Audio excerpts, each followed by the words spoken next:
We're in trouble.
Hello and welcome back to this Orbiter 2016 video series. I am Tex and this is episode 13 of Journey to Saturn.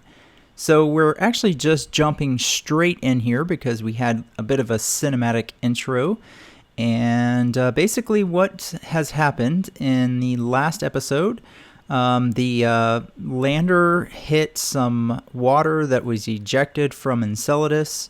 And it really messed with the instruments and caused massive power failures, instrument failures. And unfortunately, the crew has perished. They were not able to recover from that. So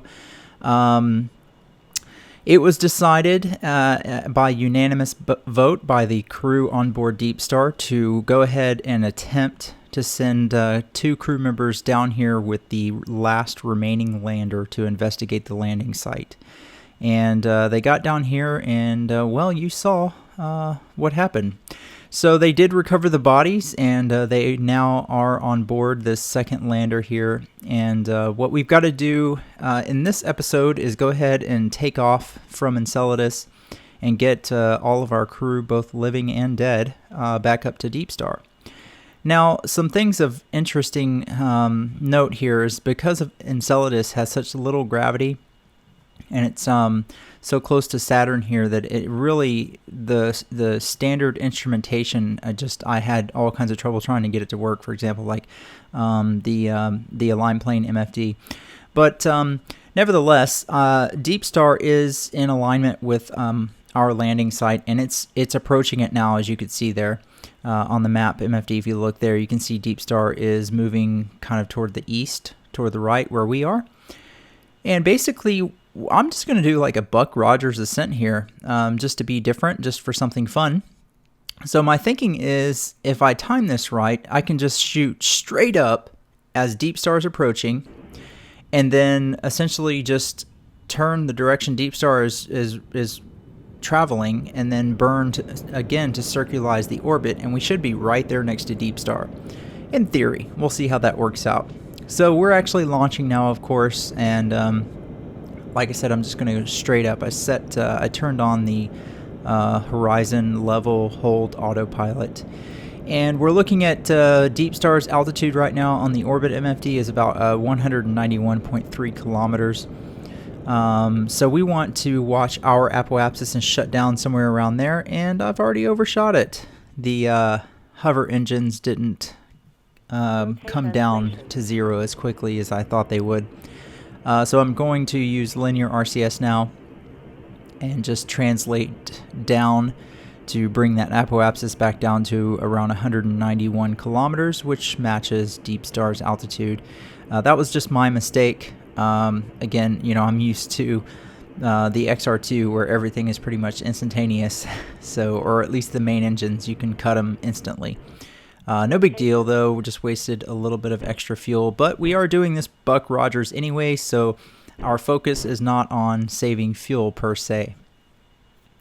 So like I said, you know, I just thought it'd be kind of fun to do something different here, and in the spirit of things, since we had this disaster, this catastrophe has happened, it's more about just getting back to Deep Star as quickly as possible, because it is time to start heading home. I was looking at the videos, and I didn't realize that it's been 3 months we've been doing this series. That's crazy. So yeah, I mean, we're 13 episodes in. Earth to Mars series went 13 episodes. So this one is definitely going to be more than that, because we still have to get home, and then we have to get the crew safely back on the ground at Earth. So it's going to be a couple more episodes, I think.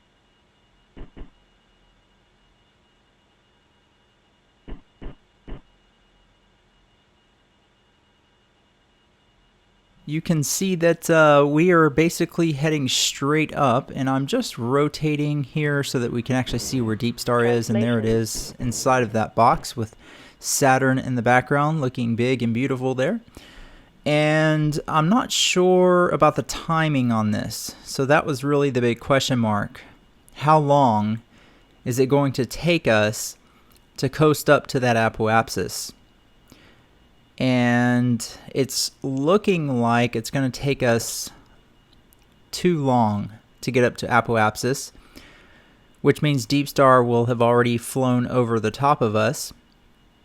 And yeah, so I think maybe we should have launched just a little bit earlier. But no big deal. We will make this work. It shouldn't be too big of an issue. Honestly, the biggest problem that I have with this vessel is orientation, because again, the engine is underneath my ass, so to speak. So you know, I do miss the XR2 having the engine in a more traditional placement behind me.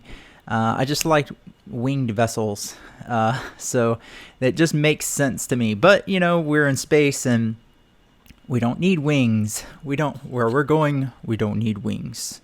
Anyways, so what we're gonna do here is probably go ahead and we've got our, let me see. Okay, so we've got our bottom of the spacecraft where the engine is pointed in the direction that we need it to thrust for us, if you will. So I've activated the hover engines. You can see that it's actually beginning to circularize the orbit, which is good. That's what we want. But the key here is we don't want our apoapsis to climb up too high, and you can see that it's actually climbing up. It's up to 214 kilometers. That means that our apoapsis is higher than Deep Star's. So I think, let me figure this out. So I think if we pitch up even more, we can prevent the apoapsis from climbing up while also adding to the tangential velocity that we need to circularize the orbit. So let's give that a try. And as we do that, I'm going to go grab my coffee real quick.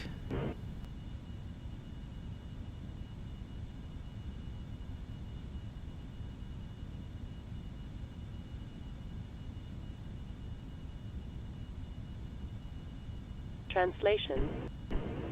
Rotation.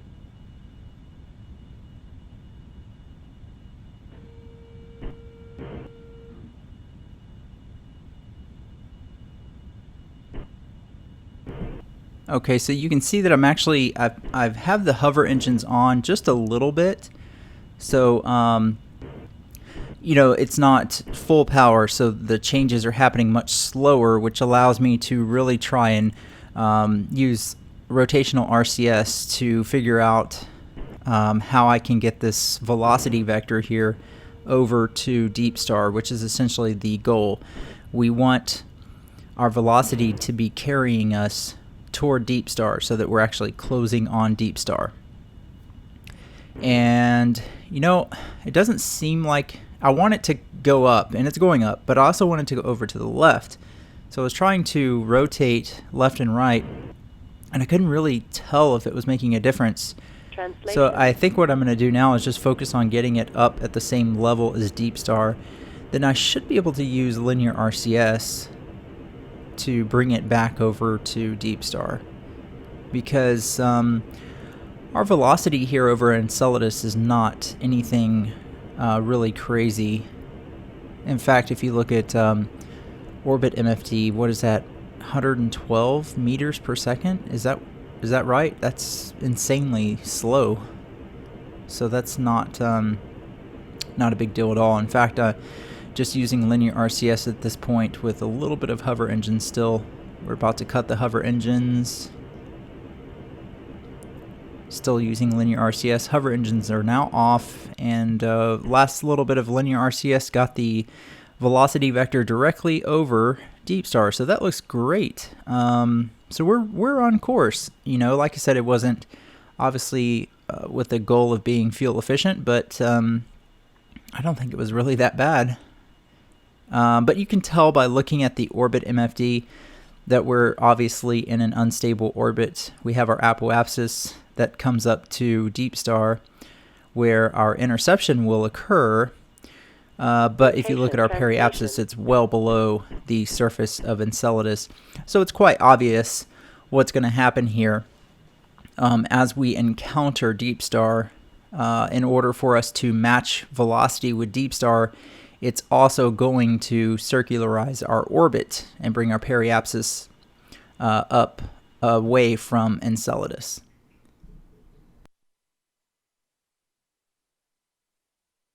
And that always looks fantastic. I have to say I was pleasantly surprised by the textures here on Enceladus in Orbiter 2016. This is with no add-ons at all. So that was definitely a pleasant surprise seeing that. Certainly at distance, the textures tend to look much better than when you're down really, really low, unless you do have those micro textures installed. So we're on the way. The velocity vector is slipping down a little bit. We can just correct that with linear RCS as we time accelerate a little bit.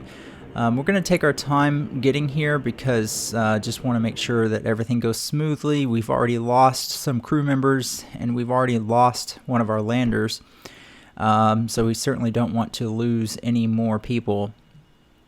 Now, another thing that I should mention is that I noticed, and I talked about it on our way over to Enceladus.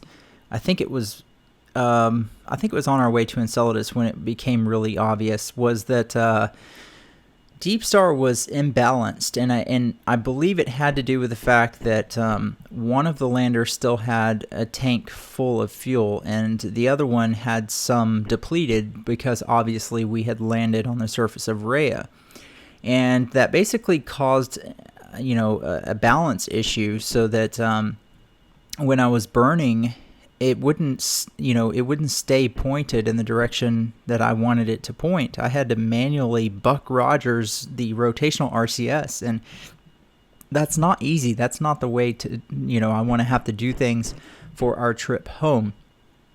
Now, I say that because obviously, we've lost a lander. So we're going home light, so to speak.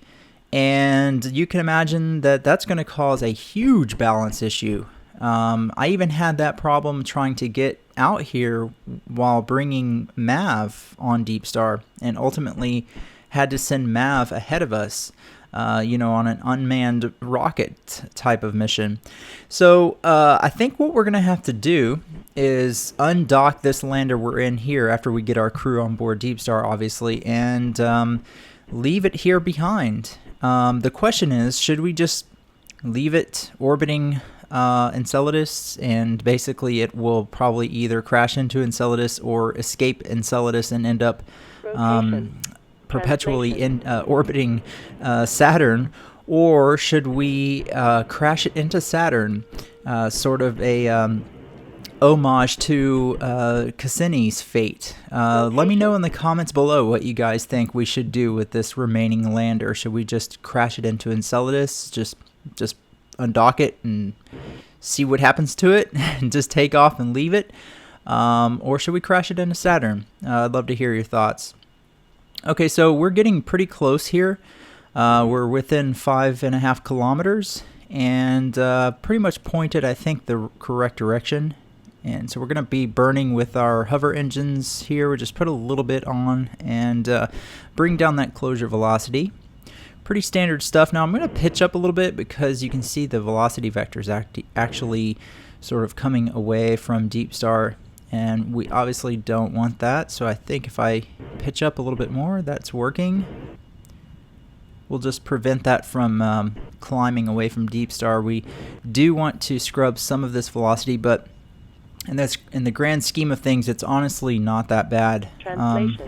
It was only like 15 or 13, I forgot, meters per second, which that's not a bad closure velocity at all.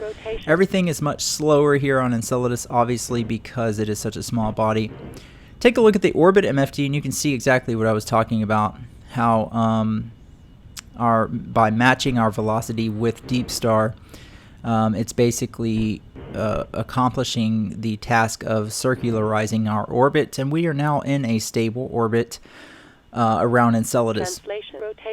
And I sort of hesitate to say a stable orbit over Enceladus because I don't know that there's really such a thing without having to constantly adjust your orbit. You can see that when we started this flight, Deep Star was in a perfectly, or pretty close anyways, visually it looked like a circular orbit around Enceladus. But now you can see that, look how much its orbit has been perturbed. Let's see, its periapsis has dropped to 84 kilometers, and its apoapsis is still pretty close, I think, to what it was. So with Enceladus's gravity being so low, it's really hard to actually orbit it, and the orbit is being perturbed quite a lot by the massive Saturn over there in front of us. So it looked kind of funny speeding time up with Deep Star's gravity wheel spinning away, but we're just trying to cut the video down as much as possible, get on over here and dock with Deep Star. Okay, so at this point, what I'm going to do is one more cinematic docking sequence for you guys. I know I do those a lot, but nothing new is really going to happen here. We're just going to get docked with Deep Star, and then when we come back, we're going to start planning our trip to Earth with TransX. So I'll see you guys on the other side.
Okay, so we're back in Deep Star. Now, the first thing I'm going to do is I'm just going to start out with TransX, and we may look at using interplanetary for the trip back, but I just want to do some initial planning here with TransX, and we'll take a look at what sort of velocity, delta velocity, is going to be required, and how much we have left. Now, we have a lot of delta velocity left, so I really don't anticipate any problems there. Now, one thing that we could consider doing is, instead of doing a home and transfer, we could do almost like a, I forget what Dimitri called it, basically just like a direct flight there, just use what delta velocity we have and literally do a massive burn that gets us to Earth much, much quicker, because I think doing a home and transfer from Saturn is going to take something like 6 years. So that's a long time. And considering everything that our crew has been through, I think they're probably pretty anxious to get back. What we're going to do today, though, is basically set up a home and transfer. I'm going to try and set one up with a minimal flight time, because, again, we have plenty of delta V, so I don't anticipate that will be an issue.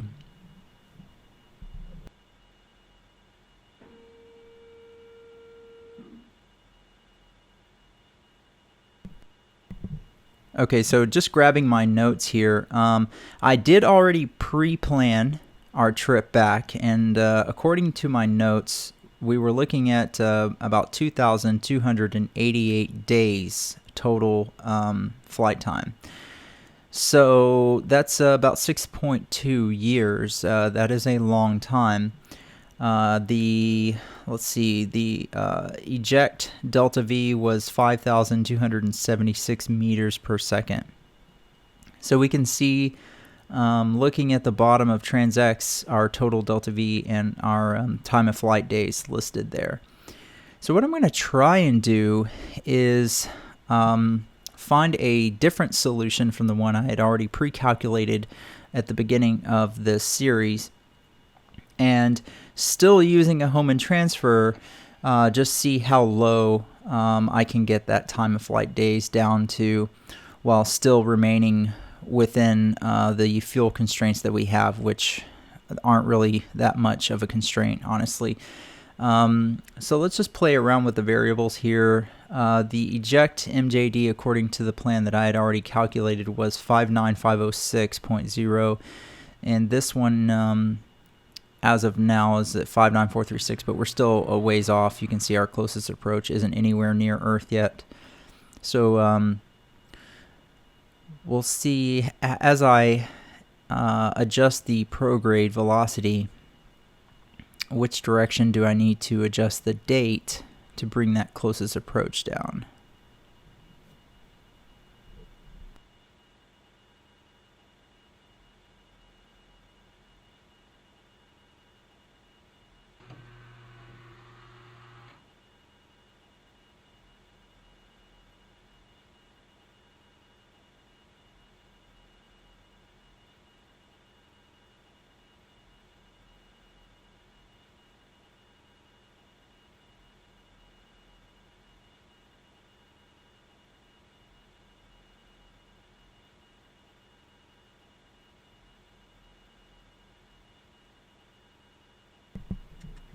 Okay, so I was just playing around with around the velocity that I had calculated before. Let's go ahead and add in more. Let's add in more, I guess, negative prograde. So retrograde delta velocity. It was at negative, again, 5,273 meters per second is what I calculated, but we want to get that, obviously. We want to put more in, because that would get us to Earth quicker, and so we've done that. Now let's play with the date. So it seems like we have to, if we put in more, essentially retrograde velocity relative to the sun, obviously, it looks like we have to adjust the date back from where it was. So again, currently the date is actually further out than the date that I had calculated, which means we'll be at Saturn quite a while longer. I'm not sure how long yet. Looks like about 60 days. But that is constantly changing, so let's see how this plays out. Now, we do have an encounter at Earth. You can see over on the right side. It's not a very good one at this point. So we're just going to keep playing around with this and get a nice close encounter. And that way we can get a more accurate prediction on not only our total delta V, which is basically our outbound delta velocity, I guess, but our inbound delta velocity, or our arrival at Earth. So how much delta V is it going to take for us to both get captured and circularize our orbit at Earth? Because remember, obviously, we can't use the atmosphere with Deep Star like we can the XR2. So we can't be rolling in there with basically fumes in the tank. We have to also make sure we have enough fuel left to get captured at Earth. Otherwise, we're just going to fly right by it, wave at everyone, and basically coast out into space and die. So we don't want to do that. Now we have an encounter where we can start to see capture delta, but you can see it's incredibly high right now. It should come down to a lower number as I improve that encounter. So we want to get much closer, and we also want to try and get our inclination so that it's, of course, prograde. We would prefer not to be orbiting Earth retrograde, and that's looking better. You can see actually Earth is getting bigger as our encounter improves, and the delta V, the circularization delta V was less. So we have a nice close encounter here. So we're on track. Inclination is a little high. It's at 71. It's still prograde, but I'd like it to be a little lower than that. So we can probably just adjust the outward and plane change to accomplish that. And that is working. So there's 45. That's looking pretty decent there. You know, for an initial plan, this is not too bad. So what we're looking at, capture deltas at almost 13,000 meters per second, and circularization deltas almost 16,000 meters per second. And our total delta V leaving Saturn is 5,832 meters per second. So that's more delta V than we had initially calculated in the plan from a long time ago. And oh gosh, yeah, what? We have 58,000 and change in meters per second delta velocity. We have plenty of delta velocity. Now, we do have to remember, before we can actually conduct this ejection burn here at Saturn, we need to align our plane with the plan. So I guess we're getting close to the end, guys. Probably another 2, maybe 3 more episodes if you include landing back on Earth. I may also do like 1 more episode that gets us on our way to Earth, and then 1 longer final episode where we arrive and land at Earth. So we'll see how it plays out, but yeah, it's been a lot of fun. This has been a very long series. I didn't realize it's been almost 3 months, but there you go. So listen, guys, thank you very much for watching, as usual. I hope you got a chance to see the trailer for my Titan documentary I just released this past weekend. Go check that out if you haven't seen it already. I'm probably a little over half done, maybe almost 2/3 done with the movie.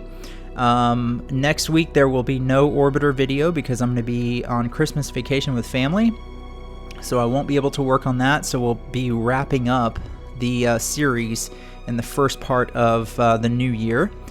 And but yeah, I will be working on the Titan documentary while I'm gone, so hopefully I'll be able to get that wrapped up, and hopefully with maybe a release date sometime early in January.